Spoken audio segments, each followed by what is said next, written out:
Good afternoon. It's great to be here. And now I know, Brian, that I'm not getting the biggest honorarium. What did I do wrong? It's really a pleasure to be here and to have a chance to talk with you. As you've just heard, my name is Farr, and essentially I'm a practitioner of some of the stuff which I've just been hearing about on the drive in from the airport that many of you are thinking about, of politics and faith and the kind of confluence between those two worlds, and to some extent therapy too, but those two are the biggest in my life, and service. And what I was asked to come and speak about is what they mean to me, how they affected my life and where I'm at particularly now. What I propose to do, if this is okay with you, tell you a little bit about me, and then hopefully there'll be a time for us to discuss, and there may not be any questions. I may have answered them all, in which case we'll go home. But I'm hoping to have some kind of a conversation afterwards. Is that what you expected? Nods all around. Great. Well, let me just start by filling in a little bit on what you just heard. As you heard, I was, until February this year, president of a really quite credible organisation based right there on Capitol Hill. My office looked out on the Supreme Court, and it was the only institution up there right on the hill that was devoted to trying to bring people together across divides.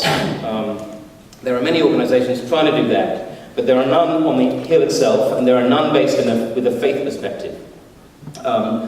And it was a big job. It got steadily more and more difficult while I was there, and I could bet that probably you've all seen many news reports all the way, especially in this particular season, of how divided and polarised we are. All I can tell you is, from my time walking the halls of Congress, that is absolutely true. And I guess we'll have a chance perhaps to think about that a bit later. But I did that, and what Faith in Politics did largely worked behind the scenes. Much of the stuff it did, you won't find on its website. It organised events and off-the-record meetings between Republicans and Democrats. For instance, it ran the Senate Chiefs of Staff meeting and the House Chiefs of Staff meeting. That was a meeting. The Chief of Staff, for those of you who want a job in Washington, you're welcome to come and talk to me about that if you want afterwards too, is the person, he or she is the person directly below the member of Congress or the senator, so he or she is often very important, and those people never meet. They don't have any formal gathering. You'd think that they might, but they don't.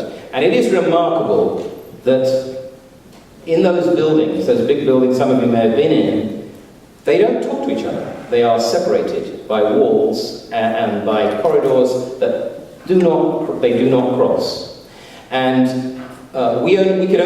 people won't even be seen talking to each other if they cross the R&D divide. I had a meeting, and so Faith in Politics does that kind of thing. We ran reflection groups every week in various members' offices, and we did some civil rights marching down in Alabama. We ran the Congressional Civil Rights March, which is led by civil rights legend John Lewis. Have you heard of John Lewis? I mean, he was a kind of driving force behind that stuff.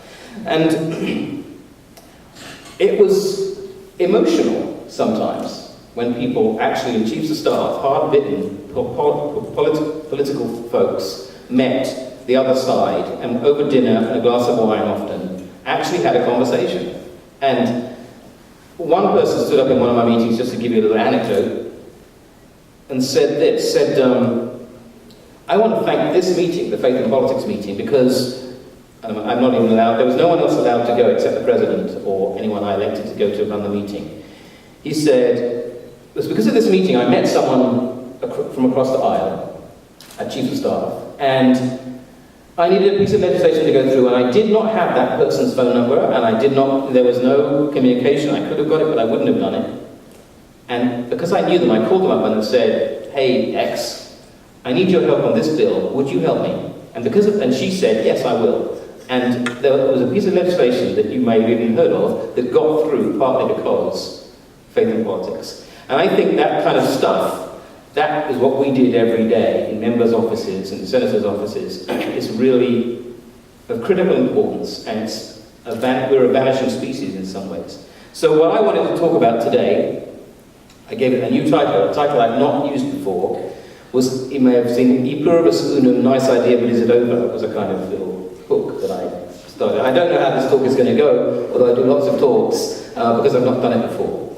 And so, but I wanted to start at that point, because that's where I've come from. And before that I was doing service, and I ran General Powell's faith work, and after that, George H.W. Bush's faith work.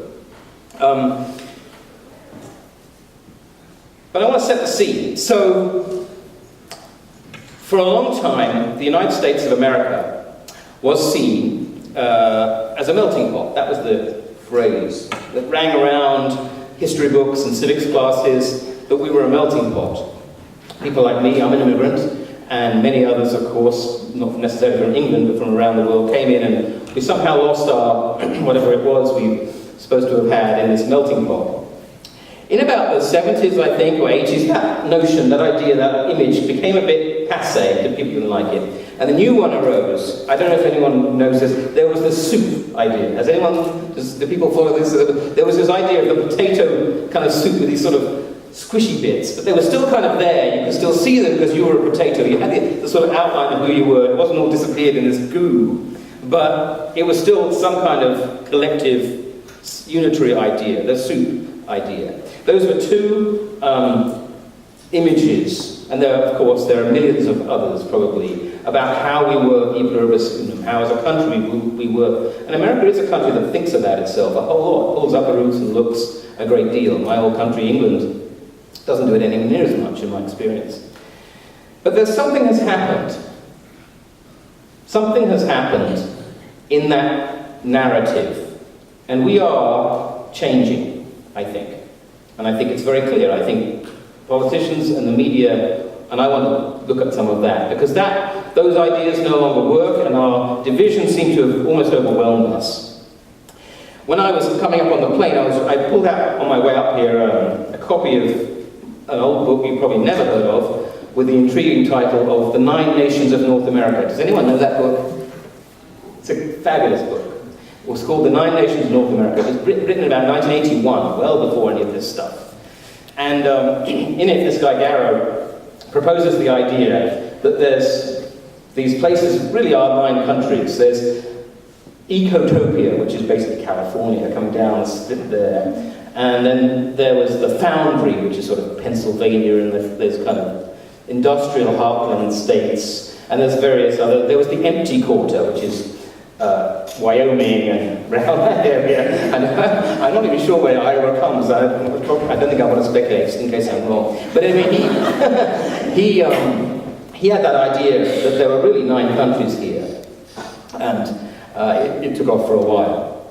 More recently, and still kind of in realms of slight silliness, there was this idea of Jesus Land. Do you remember Jesus Land? That popped up in the last election.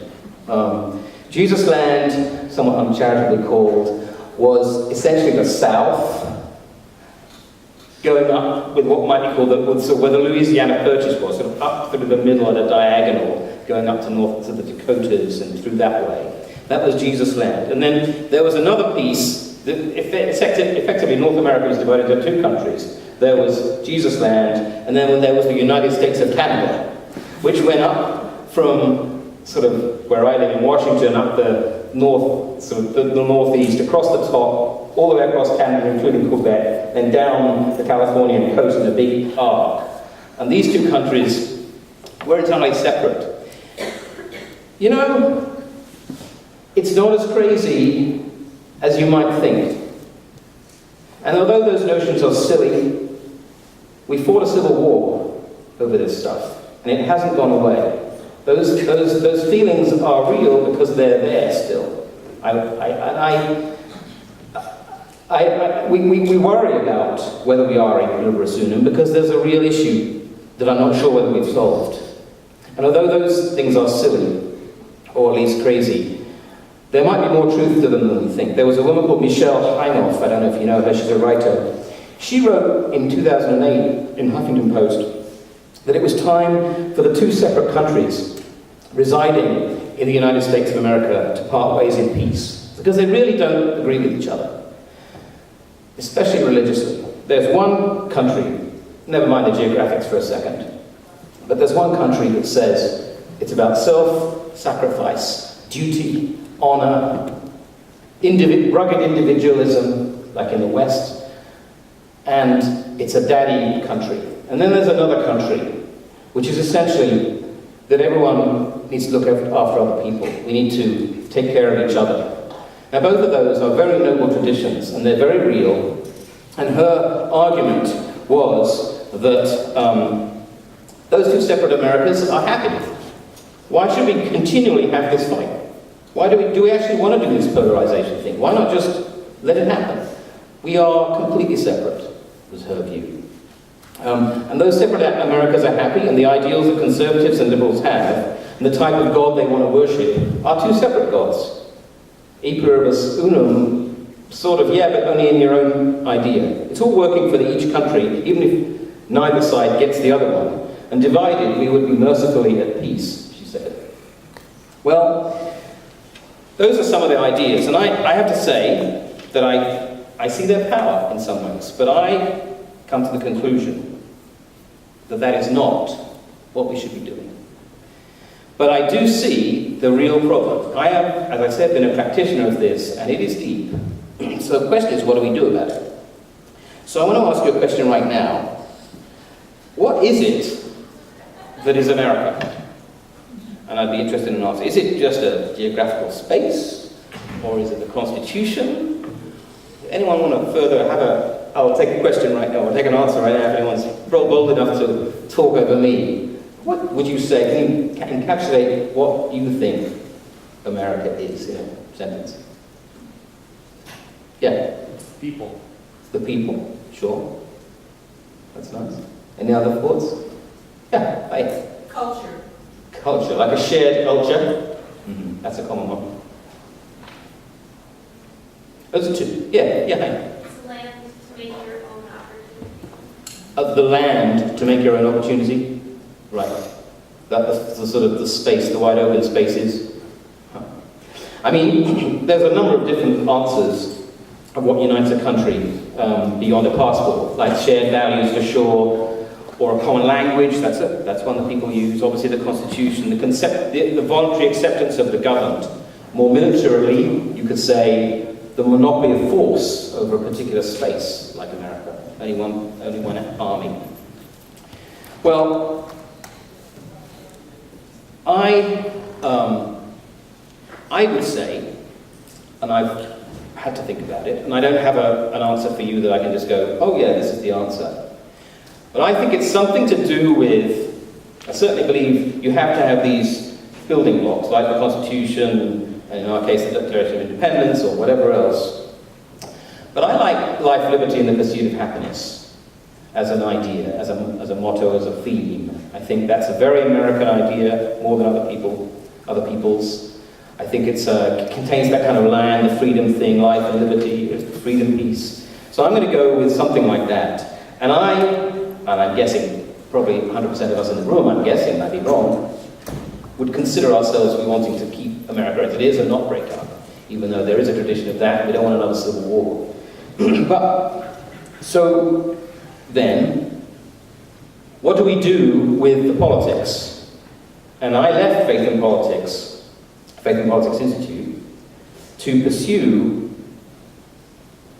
a different course. I left a very substantial organisation to become president essentially of an idea right now, of an organisation I'm trying to put together. Because I came to the conclusion, and I still do have this, that the current generation of leaders currently in power are not going to solve this problem. If you read the bio, you will have seen there's some fairly famous names connected to faith and politics. Steny Hoyer and Nancy Pelosi were all members, and on the other side there are others.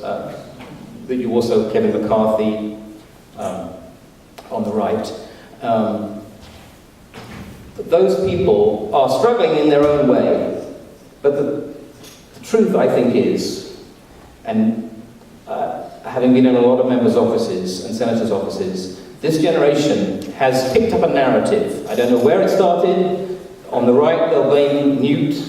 On the left, on the left, they'll blame Newt Gingrich or something like that, or Ronald Reagan. On the right, they'll say it's the 60s. But whatever it is, I think it's cooked. This generation in power is not going to change it. And I think that's a depressing conclusion of my time in faith and politics. I think you can have member dinners. We did that. You can bring people across the aisle. You can say we need to get together and play football or something, or whatever it is, baseball, but I don't see that as the real solution. My other organisation's service, for instance, points so like where I was. I think service is a very noble ideal, but I don't think it's going to do it either. I think it's getting worse. So I came to that conclusion. So I thought to myself, well, what then do I believe? And I think it's this right now. That if that is the case, and you might not agree, then it follows, as night follows day, if you do want to change it, that you have to reach the emerging generation of young Americans who will go into leadership positions before they get embedded in that narrative, and before they get to the place, as the members of Congress are, that every pressure on them is to stay away from the other side. Every pressure is to conform to their backers, and the people who say, you should do this on behalf of the gas industry, or whatever it is. Before they get to that place, it's like having a mortgage. Once you get a mortgage, you see houses in a completely different light. But, you can't be so free and easy with your life. You're stuck, you get down a path. It's kind of like that. They've taken on a mortgage, and their mortgage are the lobbyists and the companies and not just, and I've got some good things to say about corporations too, and we may not get to, but they are there, and it's just done, it's cooked. Young Americans, you, especially people in liberal arts colleges doing public policy, who are going to be the next generation of leaders I might see over there, are not cooked. You are thinking about that without the mortgage. So, that's the universe of people, I believe, that will be the only category of people who will be able to initiate change. And the only way to do that is to give you, and then hopefully to the other leaders, a different narrative, a narrative of connection. So you are ready, whoever you are, you and everybody else, I'm speaking rather generally, I hope you understand. You are ready to withstand the forcing narrative that if you are a Republican will say, those Dems, they're evil, and they are corrupt, immoral people. They believe in gay marriage. Wrong. Or, of course, a million narratives on the other side. You've got to find a way that you can believe in gay marriage or not, or abortion or not, these days contraception, my goodness, whatever it is, and for that matter, not just the moral issues, but political issues too. I'm not arguing for non-partisanship, but you can take that viewpoint, keep your viewpoint, and still be able to talk to the other person. Politics, at heart, is about relationship. It's not about structures. And if I can create, someone can create the idea that what needs to come first is the ability to bridge that divide, a new generation of Americans, to bridge that divide and be able to speak to someone, even if they completely disagree with them. That will be an achievement, and it is the only way I see going forward that we will avoid Anne Romney's magical horse. Remember just a few weeks back when we had the laughter from the left about Anne Romney's horse and how it cured her MS. Actually a very serious point she was making, but it got oots of derision. Now, someone needs to stop and think on the liberal side. That was a hurtful thing. And it wasn't going to help. Now, of course, we're in a political season. I have to be realistic about this. But that was one. And Obama's, the president's middle name, of course, and his birth, that one's been going on for years now, of course. That's a very hurtful thing. It's a personal thing. We think of it as just a wedge issue, but it's actually a personal thing for a man. And it goes well beyond those personal things too. But to find ways out of this politics by gotcha moments, or politics by I'm going to screw you, excuse my language, and I'm going to win at any cost. The only way to do that is to develop a narrative in people that says, how can I think about this beforehand? And there are three places, I think, where we can learn that. I want to give those and I want to say something else. The first is the insights of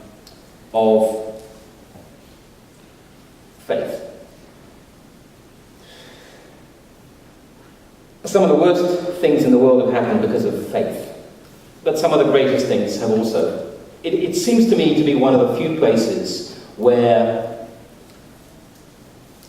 we could draw on a well that is not emptied, that I can call out to you.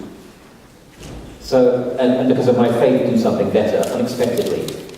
When Martin Luther King was speaking at a college, probably not unlike this, and a man came and tried to knife him, he brought that man and gave him a hug. I know that's probably the wrong word. He embraced him. Gave him a hug, sounds so pathetic. He embraced him. That sounds better. That's a real occasion, a moment of amazing, from an amazing man. His faith did that. Now there's a well in the world of faith I don't have time to explore now. That seems to me to be what we can draw on. Doesn't have to be Christian faith. My life has taken me through the meanderings of all different faiths on behalf of General Powell and President, 41st President. But that's one wellspring. I'd be interested to know whether you think that's right or not, or whether faith just inevitably creates barriers.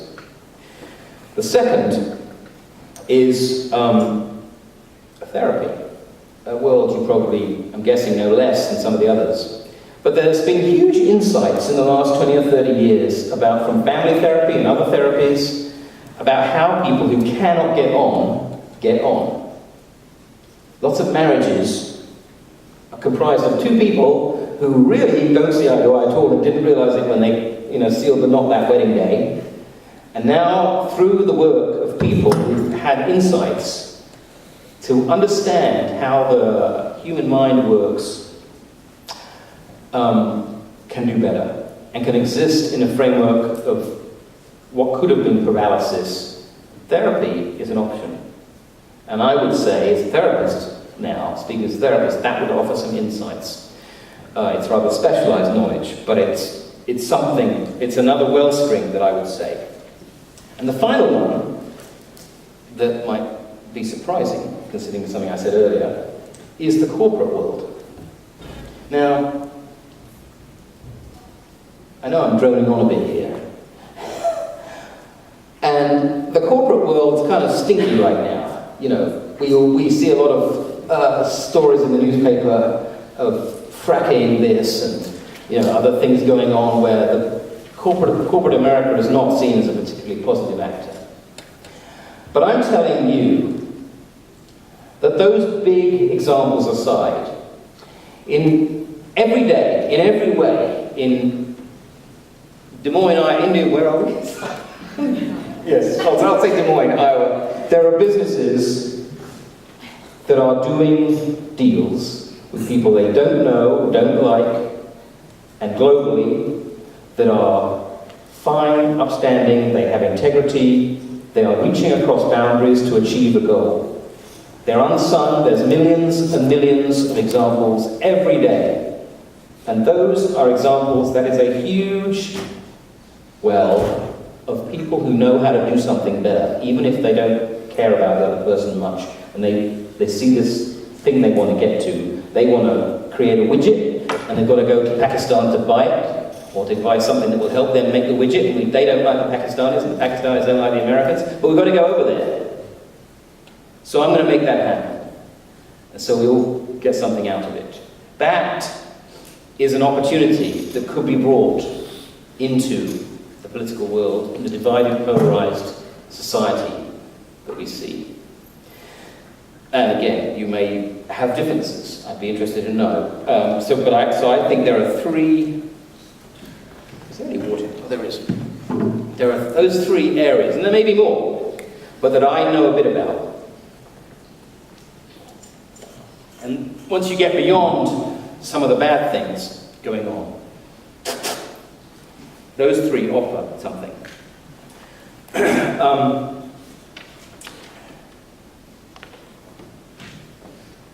That leads you to a course or a curriculum, I think, that will include those pieces that I think National Vision, my organisation, is going to seek to try and develop, that will take those three streams, look at the current state of the world, and say, how do we do this in terms of our relationships? And I'm kind of interested in that. I'm interested in working with anyone who thinks that's a fun idea too, or something more than fun, that is actually important. How much time do I have? How far? Time, okay. So, but I want to change, that's how I see it, where I'm trying to go, and I'll be very interested in just a few minutes to know what you think about any of that. I want to go back to one other point that I think is absolutely critical, and probably your world much more than it is mine, and so I'll sit at your feet and listen, because you probably know much more about it than I do. But in this world of separating politics, the world that we are finding is increasingly true of separation rather than connection, that I'm passionately concerned with changing around. I think it's important because the 9 nations of North America, or Jesus land, are not that far from us. That's why, although I might have a smile on my face sometimes, I'm absolutely deadly serious that this stuff matters. In this world of separating politics, there is a new world, there's a new actor in this drama that is crucially important that I haven't mentioned. Social media, the online world. And lots of people talk about it. I don't really want to go into the sort of somewhat done before stuff, but I think the online world has been an incredible fomenter of division and separation. It has separated us. Why do I think that? Now, I think most people at my age think, oh yeah, it's great, it's done the whole lot, it's very good, it's a uniter. We all text each other every day, and tweet and things. But what I think it has done, and I'm sure I'm not alone in thinking this, I know I'm not, I'm really standing on other people's shoulders, is it has created a superficial surface world of 140 characters or less, where I interact with you kind of, and that kind of truthiness, Stephen Colbert idea, this sort of a million floating ideas on a surface, but you're not actually meeting me at all. You're just meeting the person I choose to show in 140 characters or less. And I don't know how we interact with that, but I think it's a really significant problem. I do. And I know that there's many more people out there. I want to emphasize this, I'll say it again. There's probably people working in this world that I don't know enough about. But we have to address that. It was brought home to me by a TED talk, these little talks that happen at somewhere. I don't, maybe you're nodding, you may know the talk I'm going to talk about. A remarkable speech that I can't take credit for, but the end of it was this idea that Google has that it tailors your responses if you Google a word to the person they have assessed you to be out of whatever information they've gathered on you. And again, please forgive me if I'm just going so over old ground. You've tilled so much on this one. But I put in the word Egypt, and I get pyramids. I'm very interested in, actually, as it happens in Egypt, and I get pyramids and the 18th dynasty and, travel holiday plans to Cairo. You put in Egypt, and you get Arab Spring, bombings, wars, Muslims. And that is a remarkable thing. What it means is, we are no longer accessing the same, thanks to Google, we're no longer accessing the same information. You're getting your stuff, I'm getting mine. We're separated. I think that's terrible. I think that is a significant factor, and because the online world is so important in our world now, that if we don't find a way to counteract that, or at least understand that it's happening to us, we will be stuck in a sort of decreasing spiral. I think it has made a lot of difference. But it isn't even the online world only. I mean, we're separating out statistically by regions. You know, conservatives tending to go over here, liberals going over there. I mean, it's a remarkable thing. So, but I mentioned that at the end, just as an extra thought that might interest you. I'll finish by saying this, that I am, you know, we all have a certain amount of time in our lives, and I've gone through this thing that you read very kindly. I've done a lot of these things. And there comes a point where you think, what do I really want to do with my years left? And I came to that point, and I think this is important. The idea of of leadership development for emerging Americans is something that matters to me. All the other things have led to it in some ways. It probably won't be the end point. And I would encourage you not to do what I'm going to do, but to think about what it is that really matters. Whether this matters to you. And if it does, what do you propose to do about it? Because the spectrum of American history is not all life, liberty, and happiness. Some of it's war and turmoil. And so, again, I'm banging that nail that this stuff is important, and it could matter. If politicians don't talk to each other, and it gets worse and worse, where does it end up? Not in Jesus' land, probably, but somewhere not very much where we want to be. So, that's my story. I am super interested to have any responses, and I'll be very happy to have a conversation. 2 hands right next to each other. I don't know, because you said something else.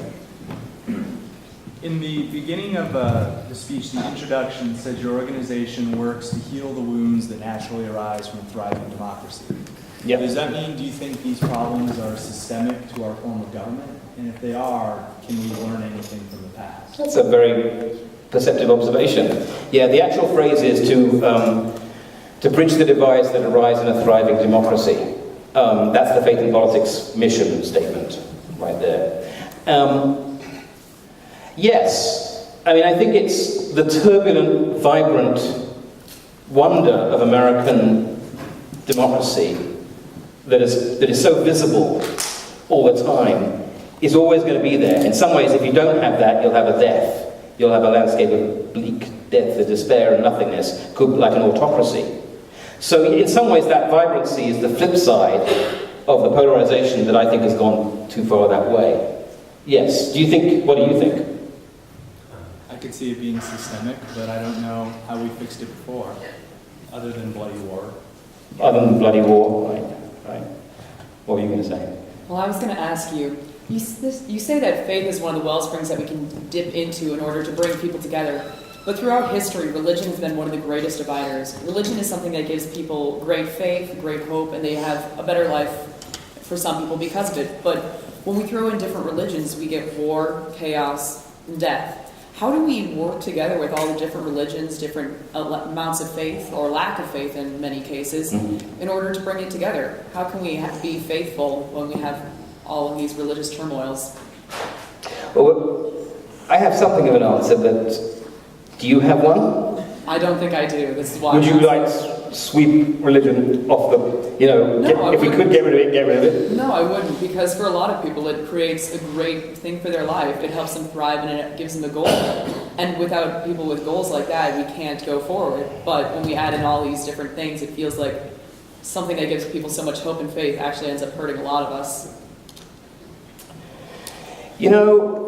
That sort of confluence of faith in politics, faith in the public world, or even faith in public and private morality is where I've dwelt.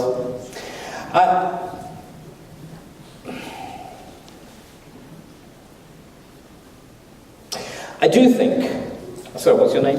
You told me. Molly, I do think that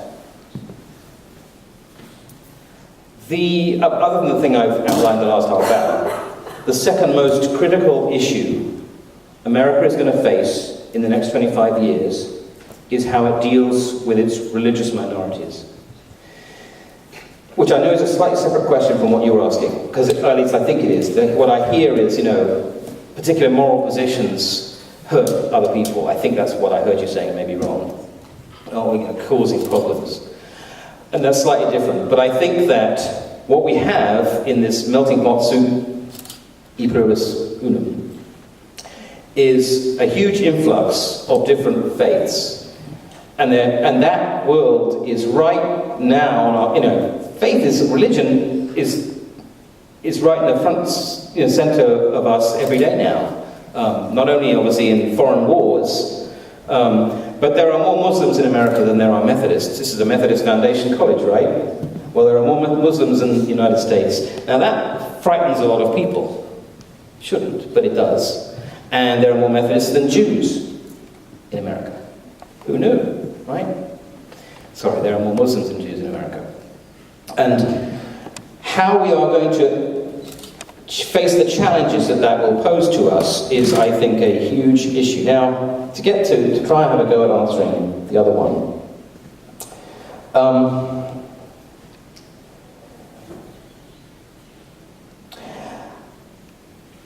I used to do dialogue. I used to do religious interfaith dialogue, and I may have heard that little word slipped in my bio. It says I'm the managing director of an organisation called Interfaith Works, which I am.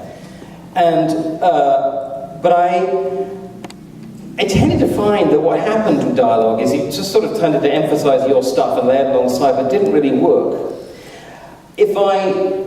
My one stab that I have at it now would be that if you could find a third thing to do, we used to run Habitat House development stuff, we did some interfaith houses where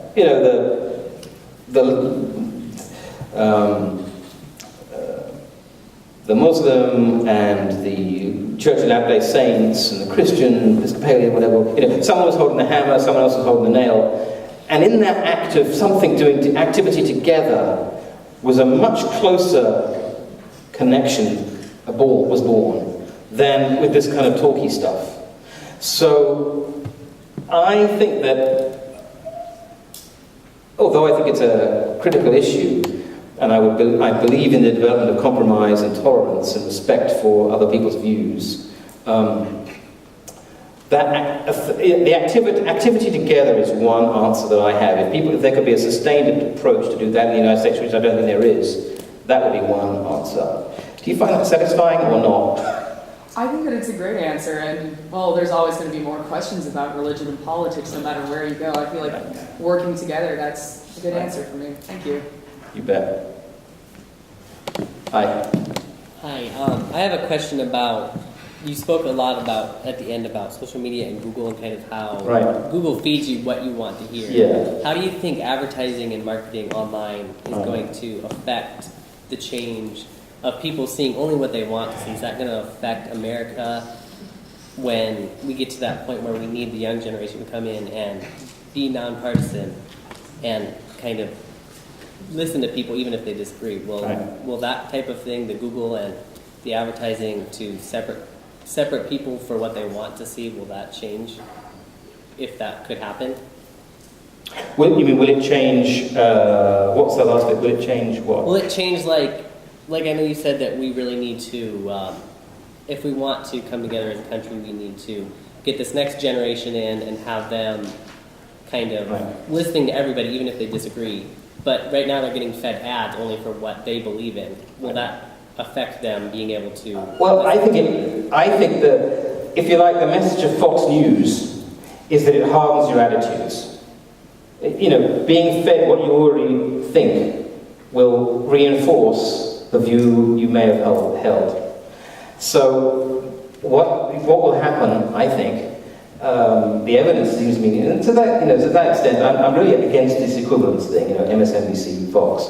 But I'm sure there are examples on both sides of my phone.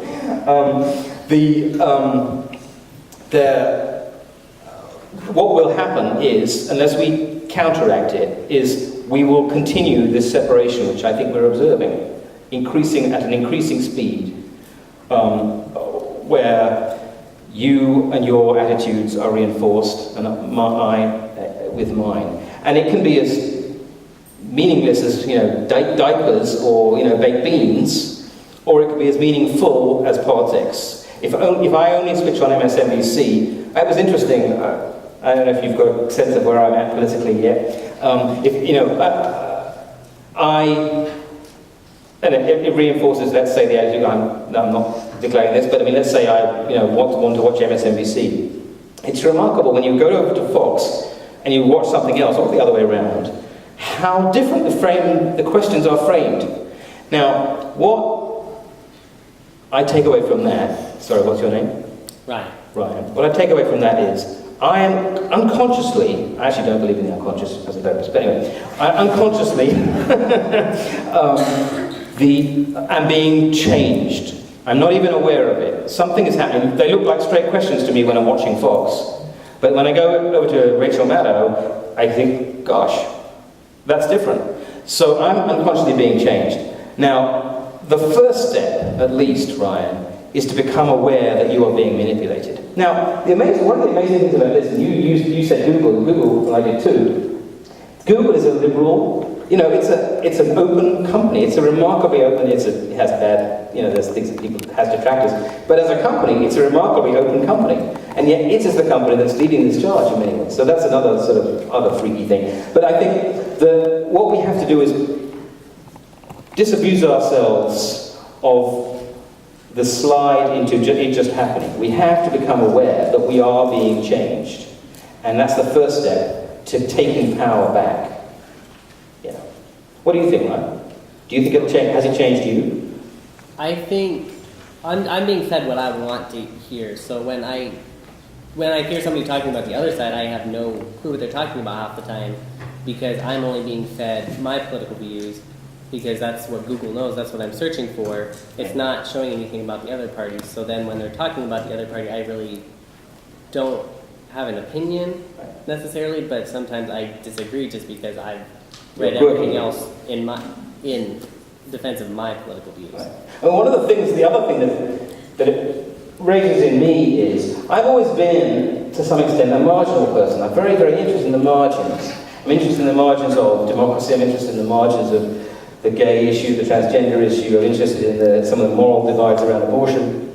And people like me don't fit. And that frustrates me, because I might watch Rachel Maddow, but actually be a conservative. And they don't Google will assume, or whoever it is begins to assume it knows what it thinks about me, because I live in zip code 20910, and I have this particular income, and I drink Merlot wine, and whatever else. He must be a this. And it frustrates me that this kind of sappy knowledge is defining me out there. And I want to say, no, this is not people power, this is your power, and I want to take that back. But that's so I know there was some down here, but let me take, because they're all in front. Hello. Yes, hi. Do you think we'll be able to ever overcome division now that money is infiltrating our politicians, money is infiltrating our news organizations, money is probably infiltrating our religious organizations? Do you think something has to be done to counteract Citizens United before we ever move on? We're only a couple of years into it, and I think it's only going to get worse from here. You talk about Citizens United? Yeah. The money that's pretty much driving every division in this country. Does everyone know what Citizens United is? Okay, I'll assume it is. Well, I'll take a stand on this one. I have no question in my mind that Citizens United was a bad decision. And I think, because I see it, I saw it.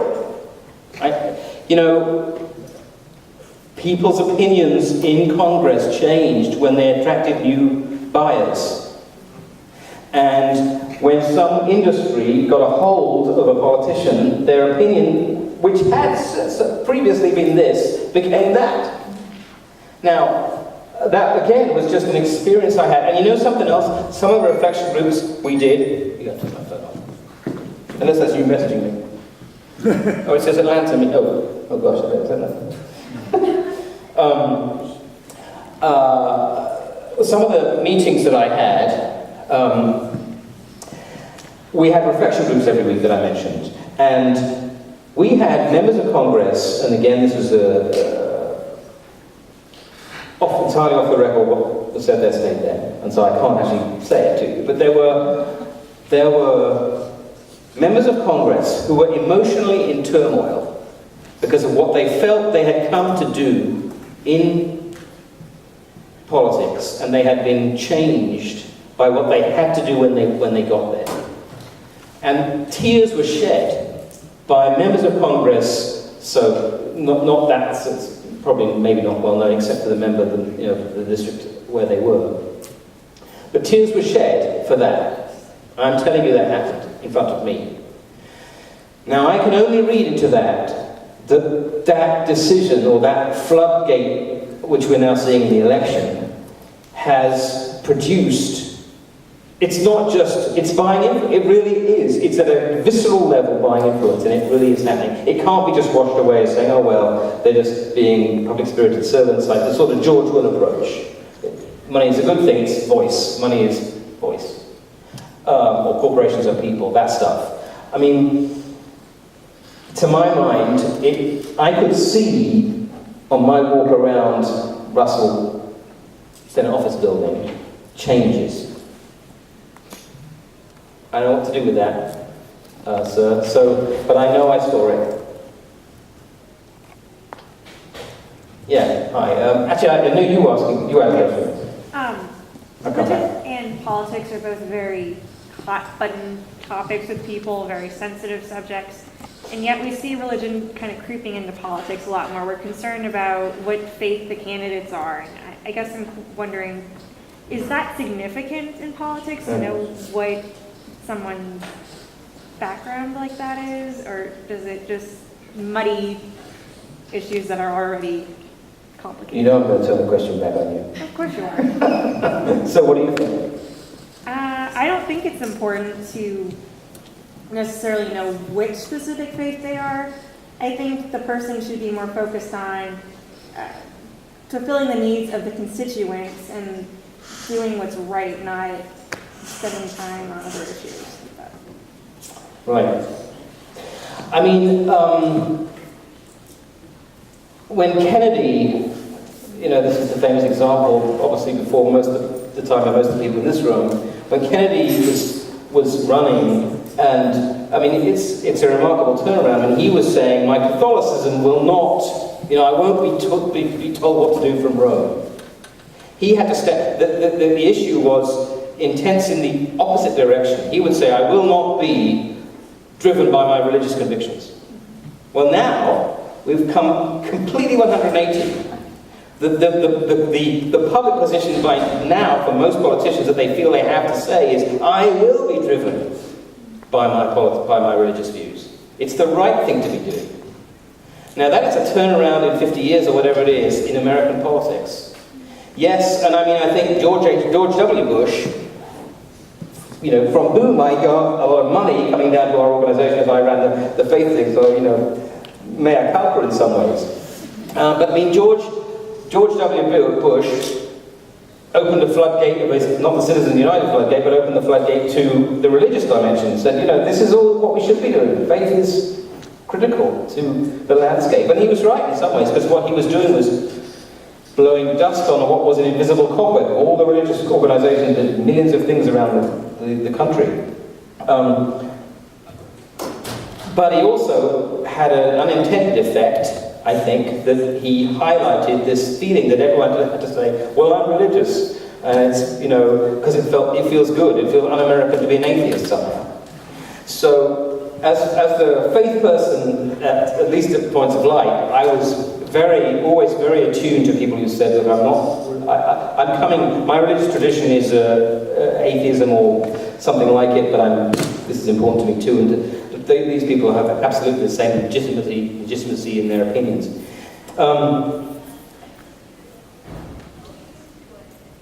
Satisfying answer or not? I don't know where we're going to go. In the next, that change from Kennedy to now or something like that I've just highlighted it's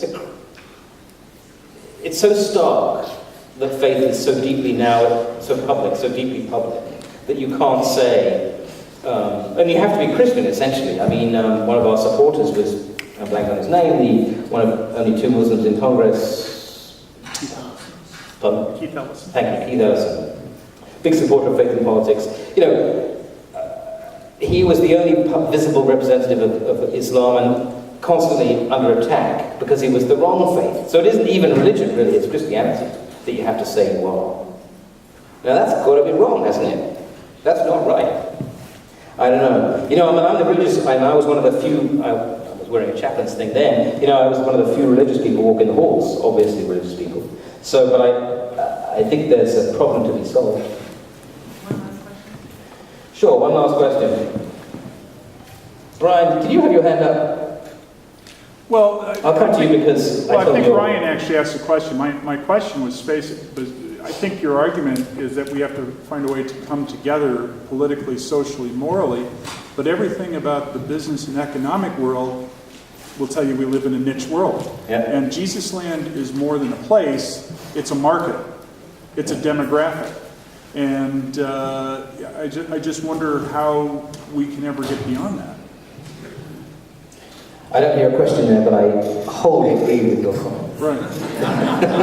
Well, I don't know, do you have an idea how we can get beyond treating the American electorate like a target market, which is what the Democrats are doing this week, what the Republicans did last week? No one bothers to run to be president of the United States anymore. They want to be president of their base. And enough independence to get you to 51% and 270 votes. Well, I mean, that's the essence of what I'm trying to do with my little organisation that I'm trying to get going. That if you can get to people before they are captured, or at least not to departisanize them, or even to, certainly to decrease the influence of money, but money has to be there. It's the mother's milk, and it's always going to be there, and I'm in favour of those things. But if you can create people who are flexible enough, and I can see it in therapy, and I can see it in good faith, if you like, unpack that. If you can get that stuff going, I mean, I have particular strong views, but I'm somehow able, I'm not trying to toot my own horn, but, you know, to get beyond my personal faith, Episcopal faith, and, you know, I've done delegations to the Middle East and stuff, where you sit down with people completely different from you. If I can do it, and I'm not particularly great, I'm sure it must be possible. And so my answer to it would be only if you can get to people beforehand, and that's sort of the path I got to, which is why I think those 3 things are so important. Well, thank you for listening. I hope you were, and it's been a real pleasure to, at least I hope, provoke some thinking in your lives, and I'd be very interested in any other responses you have. Thank you for listening and being there. Thank you.